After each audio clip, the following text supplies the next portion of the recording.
कोयटा में फातमा जिनाह रोड पर दुकान में धमाका, डीएसपी समेत 2 अफराद शहीद। धमाके के बाद आग भड़क उठी, नौयत जानने के लिए तहकीकात शुरू।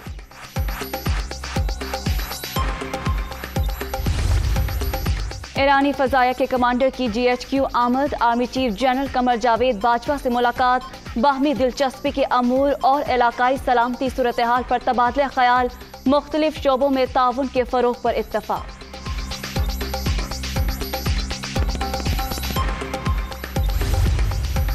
खित्ते की सूरत हाल के पेश नज़र आर्मी सतह पर हिकमत अमली से मुतालिक मुशावरत, वज़ीर आज़म के ज़ेर सदारत अहम इजलास, army chief general Qamar Javed Bajwa की भी शिरकत, कौमी सलामती से मुतालिक अमूर का भी जायजा।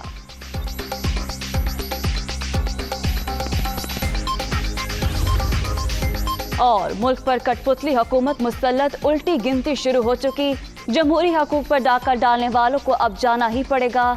जाली हुक्मरान पीपल्स पार्टी के लॉन्ग मार्च से परेशान, जियालों का लश्कर इस्लामाबाद पहुंचकर इनसे हिसाब लेगा। बिलावल भुट्टो की ललकार, पीपल्स पार्टी का लॉन्ग मार्च पंजाब में दाखिल।